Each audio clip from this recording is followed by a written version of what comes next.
નમસ્તે વિદ્યાર્થી મિત્રો, ઓનલાઈન એજ્યુકેશન અંતર્ગત શ્રી ભવાનીગઢ પ્રાથમિક શાળામાં આપ સૌનું હાર્દિક સ્વાગત છે.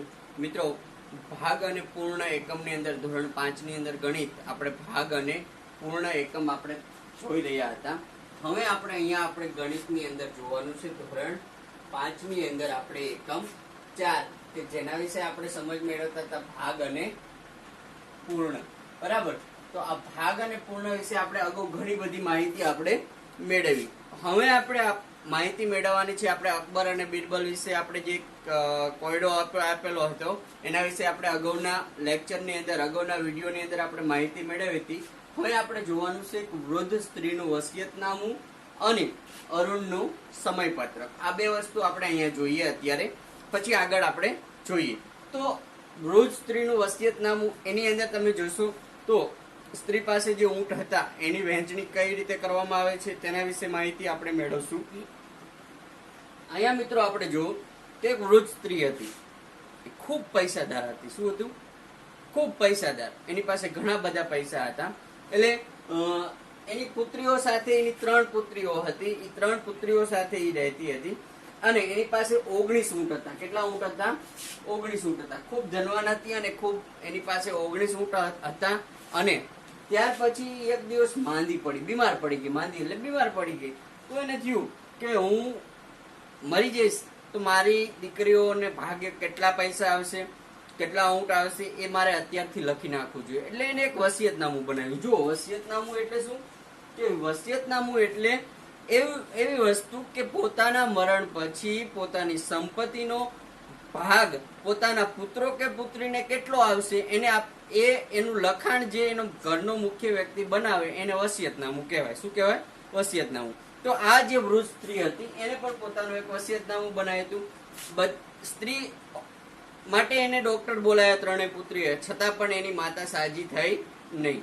એટલે એ જયારે ઓફ થઈ ગઈ, એટલે કે મરી ગઈ, મૃત્યુ પામી, ત્યાર પછી આ 3 પુત્રીને એનું વસિયતનામું હાથમાં આવ્યું. એ વસિયતનામાની અંદર આ પ્રમાણે સ્ત્રીએ પોતાના ઊંટની વહેંચણી કરેલી હતી. જેની પાસે 19 ઊંટ હતા એની વહેંચણી કરેલી હતી.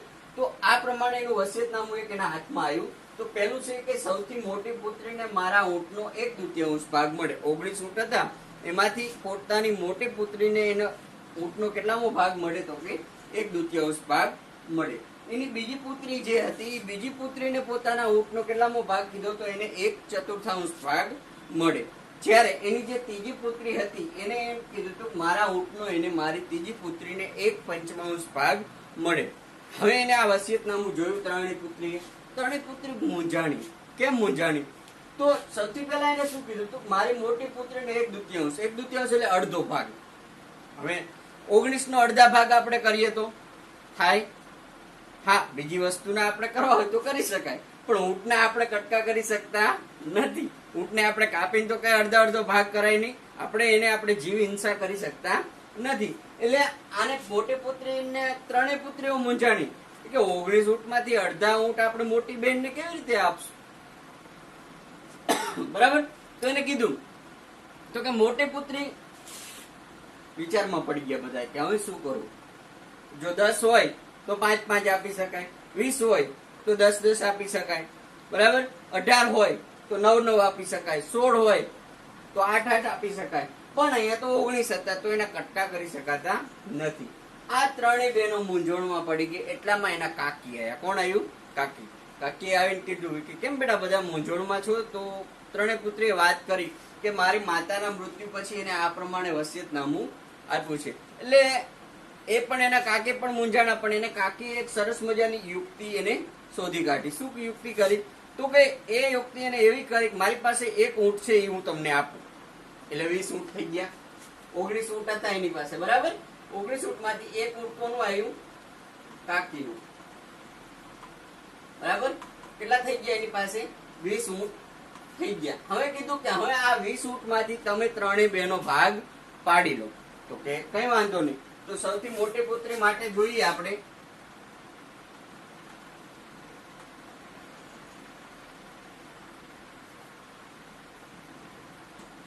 તો મોટી પુત્રી માટે શું હતું? તો કે 20 ના 1/2 ભાગ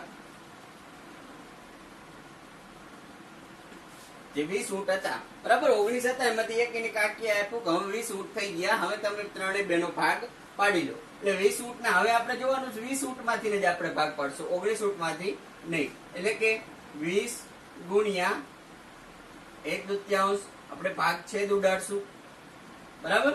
તો આ પ્રમાણે આપણે છેદ ઉડાડશું તો અહીંયા કેટલા થઈ ગયા 10 2 20 અને 10 એકા 10. તો મોટી પુત્રીને કેટલા ઊંટ ભાગમાં આવશે? 10 ઊંટ મોટી પુત્રીને ભાગમાં આવશે, 1/2. હવે પછી શું કીધું છે? મારી બીજી પુત્રીને મારા ઊંટનો 1/4 ભાગ મળે. તો આપણે જોઈએ અહીંયા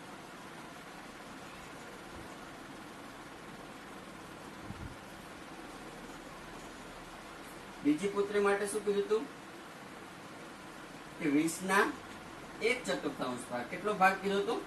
1/4 ભાગ એને આપવાનો હતો. એટલે 20 ના આપણે 1/4 ભાગ આપણે કરીએ અને છેદ ઉડાડીએ આપણે બરાબર. તો આ જયારે છેદ આપણે ઉડાડશું ત્યારે અહીંયા આપણે 4 ના ઘડિયામાં 20 ક્યાં આવે છે? તો કે 4 પંચા 20 અને 5 એકુ 5 બરાબર. કેટલા ઊંટ મળશે બીજી પુત્રીને? 5 ઊંટ મળે. બીજી પુત્રીને કેટલા ઊંટ મળ્યા? 5 ઊંટ. ત્યાર પછી એને કીધું કે ત્રીજી પુત્રી માટે એને કીધું હતું, ત્રીજી પુત્રી માટે કેટલા ઊંટ કીધા હતા એને? તો કે 1/5 ઊંટ.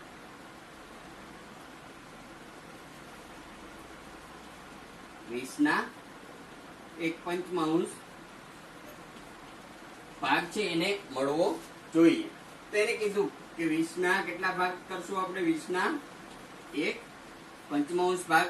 અહીંયા આપણે 5 ના ઘડિયામાં 20 ક્યાં આવે છે? તો કે 4 અને 4 એકુ 4 બરાબર. કેટલા ઊંટ મળે છે?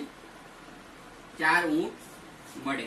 હવે તમે જોશો તો 10 10 ને 5 15 15 ને 4 કેટલા થઈ ગયા? 19. તો આ જે સ્ત્રીના ઊંટ હતા, વૃદ્ધ સ્ત્રી હતી, એના 19 ઊંટના ભાગ ત્રણેય સ્ત્રીઓને મળી ગયા. અને એક ઊંટ જે એની કાકીનું હતું એ એની કાકીએ કીધું લાવો એ ઊંટ તો મારું હતું, તમારી ત્રણેય બહેનોના ભાગ તો પડી ગયા બરાબર. જો આમ જોવા જઈએ તો ગાણિતિક રીતે આ વસ્તુ આ સમસ્યાનું સમાધાન થઈ શકે નહીં.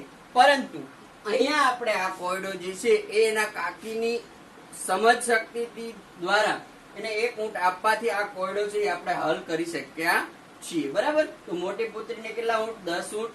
નાની પુત્રીને કેટલા ઊંટ આપી શક્યા? તો કે 5 ઊંટ. અને ત્રીજી પુત્રી હતી એને કેટલા ઊંટ મળ્યા? તો કે 4 ઊંટ. 10 5 15 15 ને 4 19. એટલે કે 19 ઊંટનો ભાગ ત્રણે પુત્રીઓને મળી ગયો.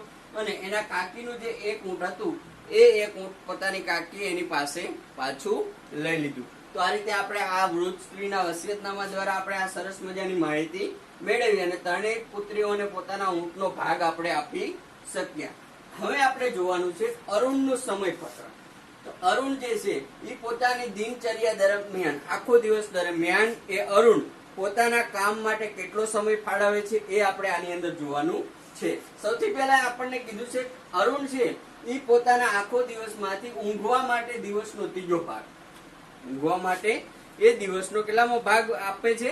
ત્રીજો ભાગ. એટલે કે 1/3 ભાગ આપણે કેવો હોય તો આપણે એને કહી શકીએ. ત્યાર પછી કીધું રમવા માટે કેટલો ભાગ ફાળવે છે? તો કે રમવા માટે દિવસનો 8મો ભાગ. એટલે કે 8મો ભાગ એટલે કે દિવસનો 1/8 ભાગ છે એ રમવા માટે ફાળવે છે.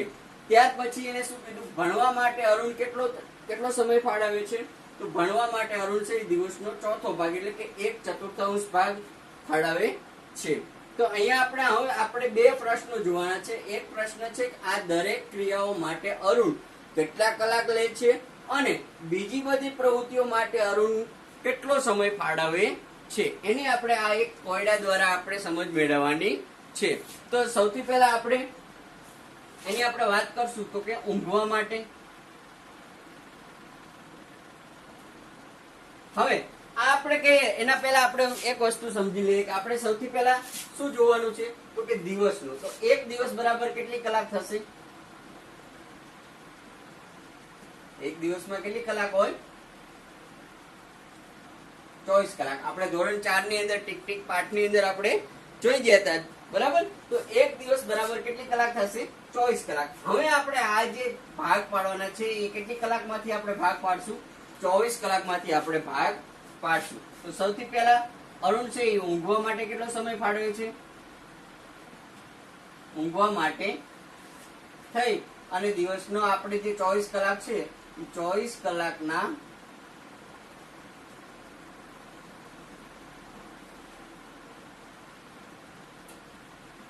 1/3 ભાગ ફાળવે છે. એનો મતલબ એ થયો કે 24 ગુણ્યા 1/3. આપણે 3 ના ઘડિયામાં છેદ ઉડાડશું તો 3 ના ઘડિયામાં 24 ક્યાં આવે છે? તો કે 3 અઠ્ઠાને 24 આપણે છેદ ઉડાડશું અને 8 એકુ 8 બરાબર 8 કલાક છે એ ક્યાં શેના માટે ફાળવે છે અરુણ? એ શેના માટે ફાળવે છે? તો કે ઊંઘવા માટે. જો 24 કલાકમાંથી એને 1/3 એટલે કે 8 કલાક છે એ શેમાં ફાળવે છે? ઊંઘવા માટે. ત્યાર પછી જો તો કે રમવા માટે. રમવા માટે કેટલો સમય ફાળવે છે? રમવા માટે તો કે 24 કલાકના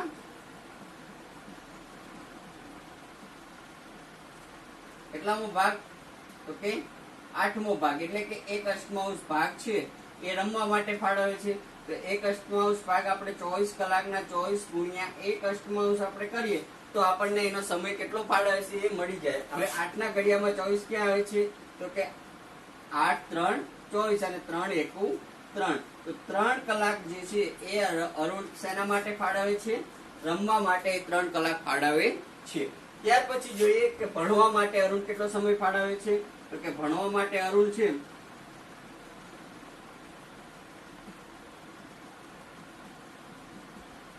24 કલાકનો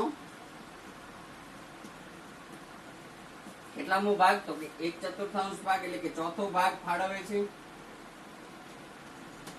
હવે અહીંયા જોઈએ તો આપણે 24 કલાકના આપણે 1/4 ભાગ આપણે કરીએ તો 4 ના ઘડિયામાં આપણે કયા ઘડિયામાં આપણે 4 ના ઘડિયામાં 24 ક્યાં આવે છે? તો 4 પંચા 20 અને 4 છગ 24. તો 6 એકા 6. તો 6 કલાક છે એ અરુણ શેમાં ફાળવશે? આપણે ભણવા માટે 6 કલાક ફાળવે છે. હવે તમે જોશો તો એક દિવસની કલાક કેટલી હોય છે? 24 કલાક. કેટલી કલાક હોય છે? 24 કલાક. એ 24 કલાકમાંથી અરુણ 8 કલાક છે ઊંઘવા માટે, રમવા માટે 3 કલાક અને ભણવા માટે 6 કલાક. એટલે કે કુલ કેટલી કલાક એને ઊંઘવા, રમવા અને ભણવા માટે ફાળવી? તો આ આપણે જોયું. તો આ પહેલા પ્રશ્નનો જવાબ હતો એ આ છે આપણે કે દરેક ક્રિયાઓ માટે અરુણ કેટલો સમય લેશે? તો કે ઊંઘવા માટે 8 કલાક, રમવા માટે 3 કલાક અને ભણવા માટે કેટલી કલાક લે છે? 6 કલાક લે છે. હવે તમે જોશો બીજો પ્રશ્ન છે દરેક પ્રવૃત્તિ માટે બીજી પ્રવૃત્તિ આ સિવાય ઊંઘવા, રમવા અને ભણવા સિવાયની પ્રવૃત્તિઓ માટે અરુણ કેટલો સમય ફાળવે છે એ આપણે જોઈએ. હવે તમે જુઓ તો એ 24 કલાક હતા એમાંથી આ કુલ કલાક આટલી કલાક આપણે કાઢી નાખીએ તો કે 8 8 ને 3 11 11 ને 6 કેટલા થશે? 17. તો આ 17 કલાક આપણે એમાંથી આપણે શું કરવું પડશે? બાદ કરવી પડે. 4 માંથી 7 ન જાય એટલે આપણે શું લઈશું? આપણે 10 કો લઈશું. 10 ને 4 14. 14 માંથી 7 કાઢો તો કેટલી કલાક વધશે? 7 કલાક. અને 1 માંથી 1 જાય તો 0. તો આ અરુણ છે એ કેટલી કલાક છે અન્ય પ્રવૃત્તિ માટે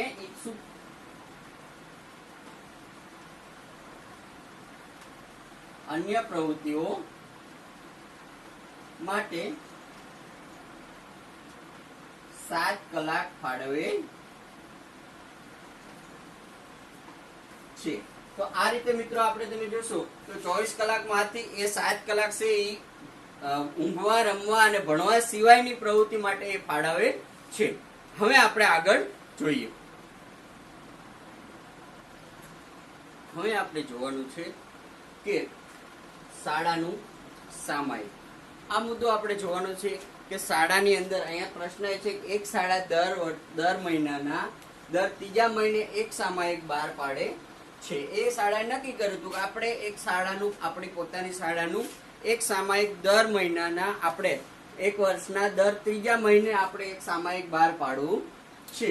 તો એક વર્ષમાં આ શાળા પાસે કેટલા સામાયિક હશે અને એ શાળા કયા કયા મહિને સામાયિક બહાર પાડશે તો સૌથી પહેલા આપણે જોવાનું છે એક વર્ષમાં. જુઓ શું કીધું કે ત્રીજા મહિને એક વર્ષમાં એમની પાસે કેટલા સામાયિક હશે. એનો મતલબ એ કે એક વર્ષ એટલે એની અંદર મહિના કેટલા હોય?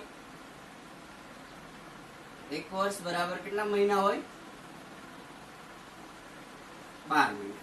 બરાબર. હવે આ 12 મહિના હોય એમાંથી આ 12 મહિનામાંથી એને નક્કી કર્યું કે 12 મહિનામાંથી આપણે દર ત્રીજા મહિને સામાયિક, તો ક્યારે સામાયિક, કેટલા સામાયિક બહાર પડે એ આપણે જોવું હોય તો આપણે એના 12 મહિનામાંથી આપણે એના ભાગ પાડવા પડે. એને દર ત્રીજા મહિને આપણે એને સામાયિક બહાર પાડવાનું નક્કી કર્યું હતું. આપણે તો આમ જોવા જઈએ તો 12 ભાગ્યા 3, 3 ચોક 12, 2 માંથી 2 જાય તો 0 અને 1 માંથી 1 જાય તો 0. કેટલા સામાયિક બહાર પડશે? 4 સામાયિક બહાર, 4 સામાયિક બહાર પડશે. બરાબર. તો આ 4 સામાયિક જે છે એ 4 સામાયિક છે એક વર્ષની અંદર એ શાળા બહાર પાડશે.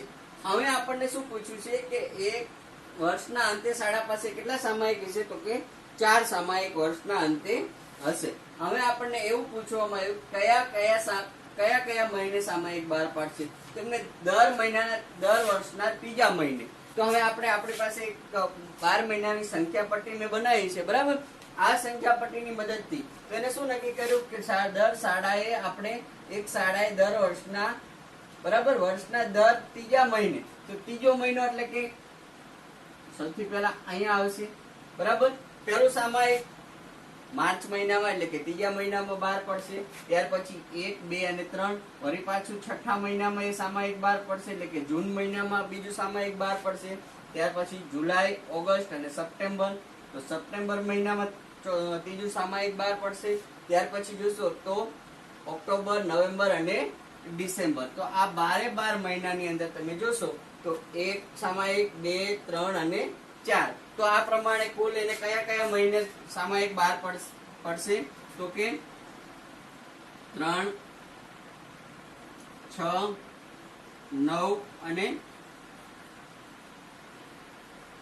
12મા મહિનામાં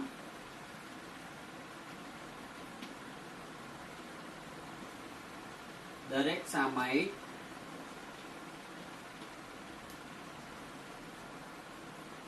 બહાર પડશે. બરાબર. આ માર્ચ મહિનો, જૂન મહિનો, સપ્ટેમ્બર મહિનો અને ડિસેમ્બર મહિનો, આ મહિનાની અંદર આ શાળા છે એ પોતાનું સામાયિક છે એ બહાર પાડશે. હવે મિત્રો આપણે જોવાનું છે કે રહીમની મુસાફરી, જે તમારા પાઠ્યપુસ્તકના પેજ નંબર 70 ઉપર આપેલી છે. આ રહીમની મુસાફરી આપણે જોવા જઈએ તો કે પ્રશ્ન સમજીએ આપણે. રહીમે શાળાએ પહોંચવા માટે 1.1 કિલોમીટર અંતર કાપવું પડે છે. જો શાળાએ પહોંચવા માટે પોતાના ઘરથી, પ્રશ્ન સમજજો તમે, પોતાના ઘરથી શાળા સુધી પહોંચવા માટે એને 1.1 કિમી અંતર એને કાપવું પડે છે. તો તેને શાળાએ જવા અને પાછા, આપણને અંતર એક જ આપ્યું છે પોતાના ઘરેથી શાળા સુધી જવા માટેનું. હવે શાળાએ જાય એટલે પાછું તો આવવું જ પડે. બરાબર. તો આ પાછો આવવા માટે અને પાછા આવવા માટે, જવા અને પાછા આવવા માટે એને કુલ કેટલું અંતર કાપવું પડે? તો આના આપણે દાખલા દ્વારા સમજીએ. કઈ રીતે? તો આપણે જોઈએ તો સૌથી પહેલા એને શાળાએ જવા માટેનું અંતર, કુલ એને કાપેલું અંતર આપણે લખીએ. સૌથી પહેલા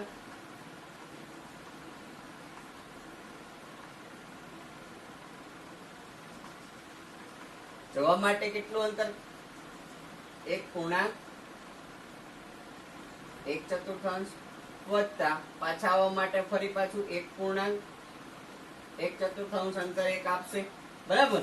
હવે આપણે તમે જોશો તો આ વસ્તુને આપણે તમે જવા અને આવવા માટેનું જે અંતર છે એને આપણે અપૂર્ણાંકના સ્વરૂપમાં, એટલે સૌથી પહેલા આપણે પૂરેપૂરા અંક છે એનો આપણે સરવાળો કરી લઈએ, 1+1, અને ત્યાર પછી આપણે એનો કૌંસમાં આપણે સરવાળો કરીએ તો આમ આપણે કરી શકીએ. કૌંસમાં 1/4 વત્તા 1/4, આ પ્રમાણે આપણે એનો સરવાળો કરીએ. હવે આપણે આ બેનો 1+1 બરાબર 2. હવે આનો નાનો આપણે જ્યારે, જો મિત્રો ખાસ યાદ રાખવાનું, જ્યારે આપણે અપૂર્ણાંકના સરવાળા કરતા હોય ત્યારે અપૂર્ણાંકનો છેદ જ્યારે સરખો હોય ત્યારે અથવા તો બાદબાકી કરતા હોય ત્યારે પણ, સરવાળો કે બાદબાકી કોઈ પણ કરતા હોય ત્યારે અપૂર્ણાંકનો છેદ જ્યારે સરખો હોય ત્યારે આપણે એને એક જ વખત લખવાનો છે. જો અહીંયા બે વખત છે, આપણે કેટલી વખત લખ્યો? એક જ વખત. અને અંશનો સરવાળો અંશની અંદર આપણે કરી નાખવાનો છે, 1 + 1. બરાબર. હવે આપણે આનો સરવાળો કરશું તો 1 + 1 બરાબર 2 અને +4. બરાબર. 2/4 છે એ આપણો જવાબ આવશે. હવે તમે જોશો તો આપણે મિત્રો અપૂર્ણાંકની અંદર જ્યાં સુધી આપણે એનું આપણે અતિ સંક્ષિપ્ત રૂપ ન આપી દઈએ ત્યાં સુધી અપૂર્ણાંકને આપણે લખવા પડે. કોઈ પણ અપૂર્ણાંક છે એને આપણે અતિ સંક્ષિપ્ત રૂપ હજી આપણે આનું આપી શકીએ. કેમ? તો કે 2 પૂર્ણાંક અહીંયા આપણે છેદ ઉડાડી શકીએ. બરાબર. 2 2 4 એટલે 1 ના છેદમાં આપણે 2 એટલે કે રહીમે કેટલું અંતર કાપ્યું હશે? 2.5 કિલોમીટર નું અંતર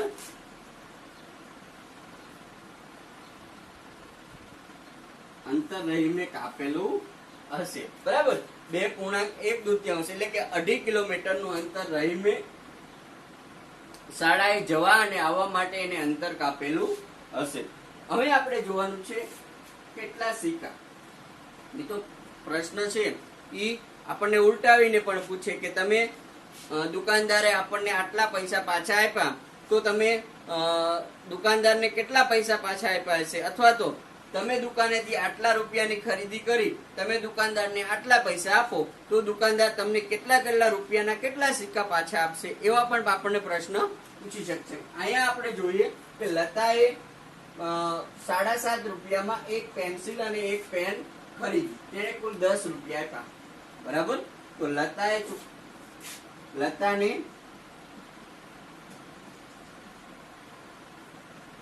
પાછી મળતી રકમ બરાબર આપણે શું કરશું? જે રૂપિયા એને આપ્યા હતા એટલા રૂપિયામાંથી એને જેટલા રૂપિયાની ખરીદી કરી હતી એને આપણે બાદ કરશું. તો આપણે એને સૌથી પહેલા જોઈએ કે 10 રૂપિયા માંથી આપણે એને 7.5 રૂપિયા આપણે બાદ કરશું. આ જે આડી બાદબાકી છે એને આપણે ઊભી બાદબાકીના સ્વરૂપમાં લખી નાખીએ. દાખલા તરીકે આમ લખીએ આપણે તો કે આ જે છે રૂપિયા અને પૈસા બે વિભાગમાં આપણે કન્વર્ટ કરવા હોય તો આ પ્રમાણે કરી શકીએ. તો કે આને આપણે 10 રૂપિયા અને 0 પૈસા એને 10 રૂપિયાથી વધારે પણ પૈસા આપ્યા નથી એટલે 0 પૈસા. અને અહીંયા આપણે 7 રૂપિયા અને 50 પૈસા અને પૈસામાં આપણે 50 પૈસા આપ્યા છે એટલે પૈસાના વિભાગમાં લખીએ. ત્યાર પછી આપણે આની બાદબાકી કરીએ તો આ મુજબ કરી શકાય. 0 માંથી 0 જાય તો 0, 0 માંથી 5 જાય નહીં એટલે આપણે આની પાસેથી શું કરશું? આપણે 10 લઈશું. તો અહીંયા થઈ ગયા 10. 10 માંથી 5 જાય તો 5 એટલે કે 50 પૈસા જે છે એ વધ્યા. હવે મિત્રો જ્યાં સુધી આપણે આગળ 0 આવે ત્યાં સુધી આપણે 10 લેવો હોય ત્યાં સુધી આપણે આગળ 10 લેવો પડે. એટલે અહીંયા થઈ ગયા 9. આની પાસેથી 10 લીધો એટલે અહીંયા થઈ ગયા 0 અને અહીંયા થઈ ગયા 9. 9 માંથી 7 જાય તો કેટલા વધ્યા? 2 અને 0 માંથી 0 જાય તો 0. એટલે એનો મતલબ એ થયો કે એને દુકાનદાર એને કેટલા રૂપિયા પાછા આપશે? 2 રૂપિયા અને 50 પૈસા છે એ પાછા આપશે. પણ આપણને શું કીધું? કેટલા રૂપિયાના કેટલાના સિક્કા પાછા આપશે? તો આપણી સામે સ્પષ્ટ છે કે દુકાનદાર લતાને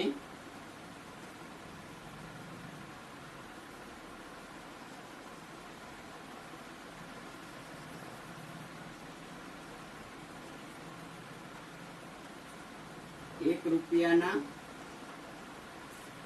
2 સિક્કા અને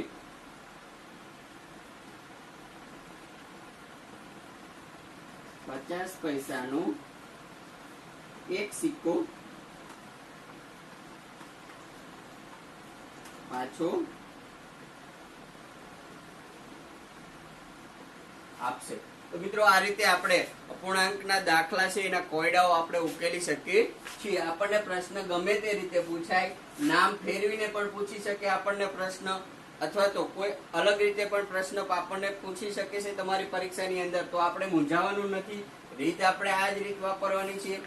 સિક્કા કેટલા પાછા મળે એની અંદર પણ આપણે આ જ રીત વાપરવાની છે, અને સામાયિક કેટલા બહાર પડે અથવા તો બીજું કોઈ પણ વસ્તુ ચોપડા બહાર પાડવાના હોય, બીજી કોઈ પણ બાર સૃષ્ટિ કે કોઈ પણ વસ્તુ બહાર પાડવાની હોય તો એ કઈ રીતે કેટલા વિભાગમાં બહાર પાડે છે, કેટલા મહિને બહાર પડે છે એ આપણે જાણી શકીએ છીએ.